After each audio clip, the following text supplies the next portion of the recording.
No nii, väikene tehniline segadus siin oli seotud sellega, et Meelis Pai sellel ajal, kui ma talle helistasin, viibis siin samas raadiomaja liftis ja liftist teadupärast telefonilevi on nagu selline. Meelis, tere hommikust, oled tulnud otse raadiosse kohale, suurepärane.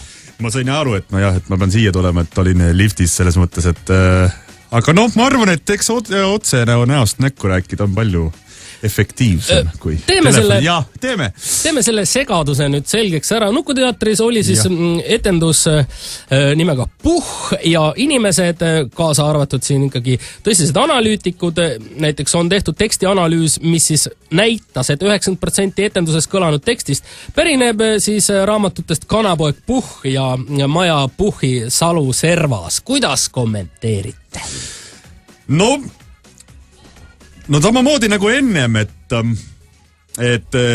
etendus nimi on Puh ja tegelased on siis tõesti karupoeg, kelle nimi ei ole Puh, vaid seal on üks jänes, kelle nimi on Puh, aga selles mõttes sellega ei ole mitte mingit seost siis nii-öelda Disney, Walter Disney kirjutatud karupoeg Puhhiga, absoluutselt mingit seost ja need süüdistused on üldiselt teevad väga kurvaks, et ei saagi aru, et milline organisatsioon nüüd on võtnud siis nagu meid vaenlase rolli, et rünnata ja oma siis ütleme siis pettumused või mingisugused emotsioonid välja meie peal elada. Sellise koha peal nagu Nukuteatri. Palun. Kas siin ei või olla sellist küsimust, et jällegi keegi on jäänud piletist ilma, kuna siis teie etendused on väga populaarsed ja sellepärast siis kohe selline rünnak ajakirjanduse vahendusel? No on, et selles mõttes, et meil on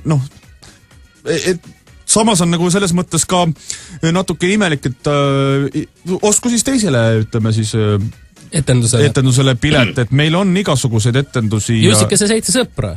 No, meil on näiteks nüüd järgmisest nädalast on siis uus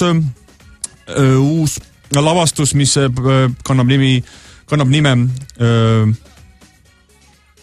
Funkmoor ja Kapten Rumm, mis ei ole muidugi on juba öeldud, et tegemist on siis Kunksmoori selle lavastusega, aga absoluut mitte. Seal on üks vanem naisterahvas, kes on nõid.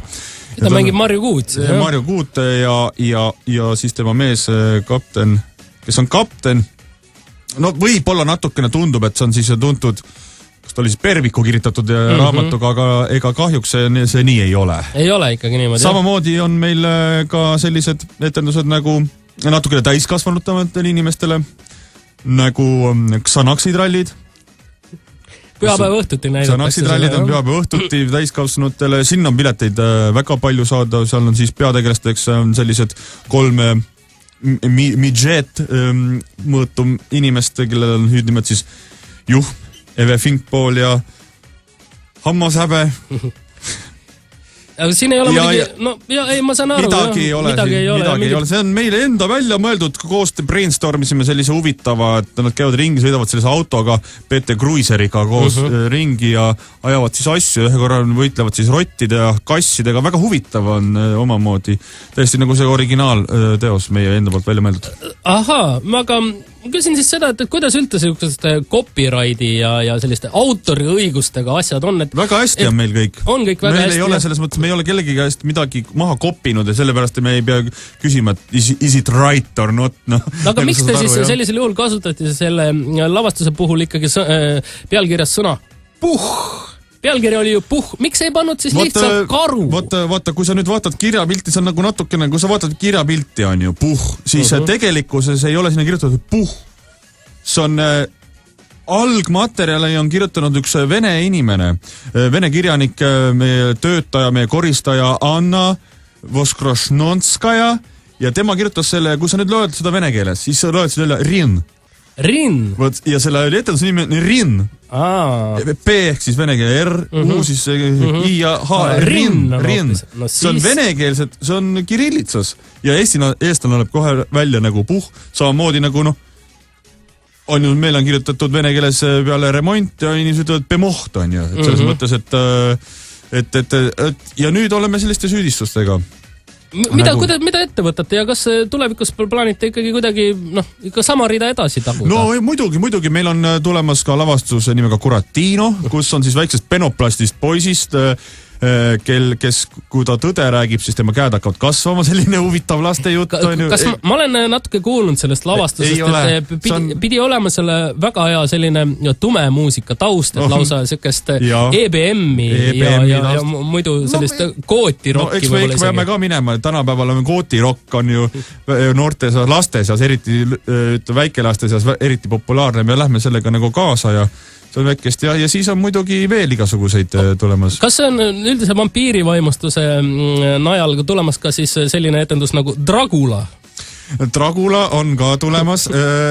Dragula on Dragula eesti keeles. See on jah selline, kus on siis selline Transvestistania, selline koht on olemas ja Dragulad on siis seal... See on toodud siis tänapäevasesse sellisesse meelelahutusmaailma, kus on väga palju ütleme segasugu. Androgüünne vampiirilavastus teismelistele. Väga hea, mida veel on oodata? Siis on muidugi tulemas Väike Šmukk. Väike Šmukk, ahaa. Ka see on nüüd... Sellele ka midagi Wilhelm Haufi muinasjutuga midagi pistmist. Ei, absoluutselt mitte. See on üks väike tüdruk peaosas, eks? Ja Šmukitsamees ka samamoodi. Selle just ma mõtlesin ise eile välja kogu selle stsenaariumi. Seal on üks väike tüdruk, kellel on põdrasarved peas, kes elab siis suures metsas ja sinna siis eksivad kaks, ta on natukene selline metsik trollitaoline olend ja sinna eksivad siis kaks inimlast ära, kelle nimid on Schmidti ja Šmuti. Schmidti ja Šmuti. Väga hea. Meelis... Franz ja Ete. Meelis, mida üldse selliste rünnakute puhul, kui teisi teatriinimesi samasugused rünnakud tabavad, mida soovitate teha? Kuidas käituda? Soovitan kultuursaks jääda selles mõttes, et see on nagu õudne, mis tänapäeva Eesti kultuuris praegusel hetkel toimub, see on, kuidas kultuuri rünnatakse igalt poolt, et kultuuriinimene raiskab raha ja nii edasi ja nüüd hakatakse niimoodi, lastelt võetakse nukud ka põhimõtteliselt käest ära. Intellektuaalse omandi vargus ja kõik. See on nagu õudne ja nüüd võetakse nüüd ühiskonna kõige nõrgemad, kõige väetimad, kes vajavad kõige rohkem kaitset, nendelt võetakse ära nukud ja kommid. Ja teater. Lapsel on ju lihtne näkku süljata. See on lihtsalt õudne, et me oleme mõelnud, et kuidas ära kolida Lätti. Lausa niimoodi, jah? Et ei saa enam siin Eesti Vabariis olla, et niimoodi... No siis on Nukkus teatris. Nukkus teatris. Igal juhul soovin Meelis teile jõudu ja igasuguste erinevate siis... ma ei tea, õiguste ja copyrighti teemade kohaselt, mida sellise teema peale kosta? Ma ei ole siin enam midagi selle peale kosta. Ei kosta enam midagi. Olgu, aitäh, et saite läbi tulla.